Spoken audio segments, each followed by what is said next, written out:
Oke, salam sejahtera tuan-tuan dan puan-puan, salam perpaduan kepada seluruh rakyat Malaysia.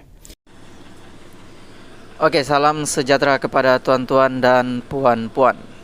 Dan saya ucapkan terima kasih kepada Anda yang setia di channel ini, dan bagi mereka yang belum subscribe channel ini, sila subscribe, like, komen, share supaya Anda tidak akan ketinggalan info-info menarik yang ada di channel ini. Oke, satu berita saya mau kongsikan kepada Anda.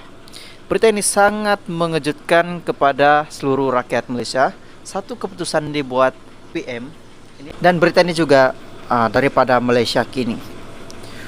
Nurul Izzah kini jadi penasihat PM tanpa gaji.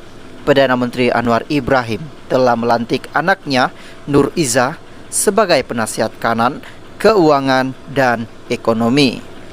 Namun, sumber dalam kerajaan yang tahu berkenaan perkara itu memberitahu Malaysia Kini bahawa jawatan itu tidak dibayar gaji.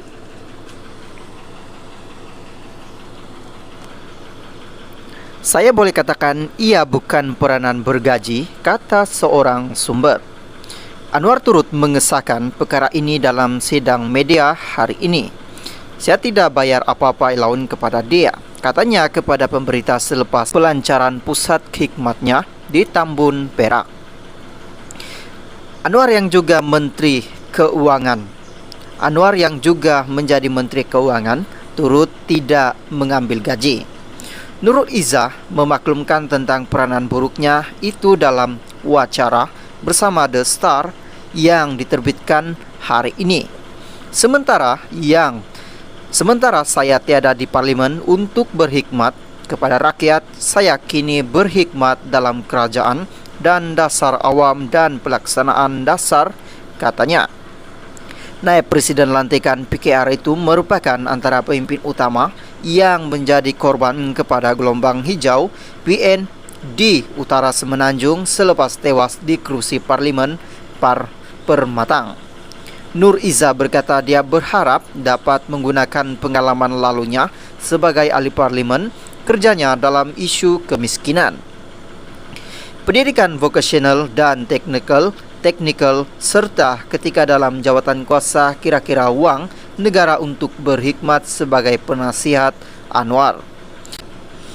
Belanjawan 2023. Antara tugasnya pada masa ini adalah melakukan libat urus dengan pihak berkepentingan termasuk orang ramai untuk belanjawan 2023.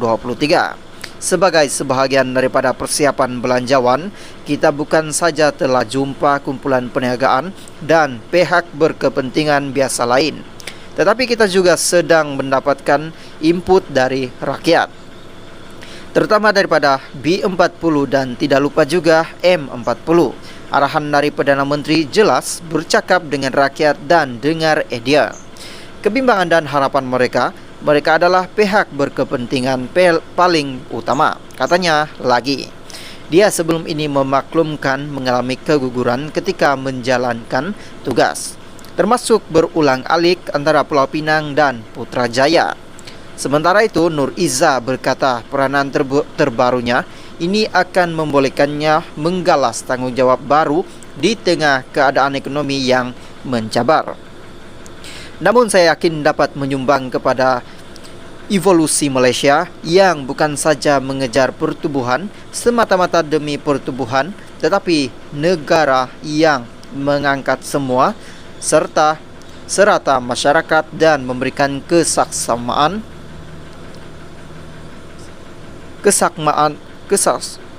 dalam peluang. Orang muda tidak boleh hilang harapan pada negara. Keadaan mungkin tidak dapat bertambah baik dalam masa singkat, tetapi keputusan yang kita buat hari ini akan menentukan Malaysia yang diwarisi mereka di masa akan datang, katanya lagi.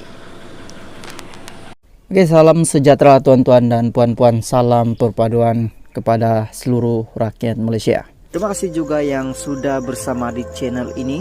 Dan bagi mereka yang belum subscribe channel ini, sila subscribe dan like dan komen, share supaya Anda tidak akan ketinggalan info-info menarik yang ada di channel ini. Oke, berita hari ini saya mau ungsikan kepada Anda daripada Sinar Harian. Isu pakar HDB, KP-KT sedia ambil tindakan perundangan.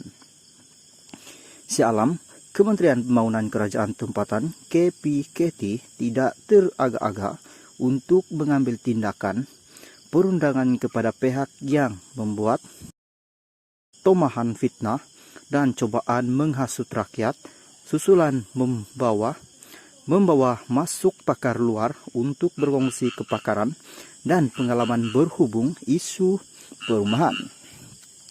Menterinya NGA Kor Ming berkata tuduhan setengah pihak berkepentingan politik bahwa perkongsian pakar perumahan daripada Lembaga Perumahan dan Pembangunan HDB Singapura dibuat bagi mengisi kelemahan penjawat awam Malaysia adalah tidak benar dan berniat jahat.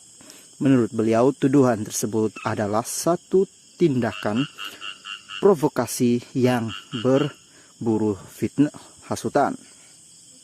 Penjawat awam di KP-KT sentiasa memberikan khidmat yang terbaik dengan penghasilan berbagai dasar seperti dasar perumahan negara, dasar rumah mampu milik, dan program-program perumahan holistik untuk rakyat di negara ini.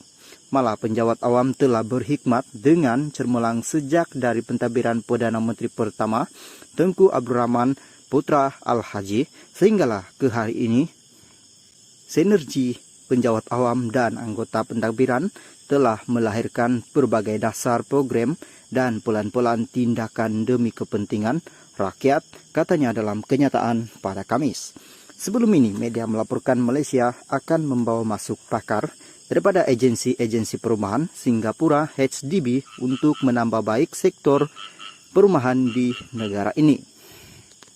Menurut Korming, kerajaan Singapura bersetuju menghantar beberapa pakar HDB bulan depan untuk berkongsi kepakaran dengan Malaysia.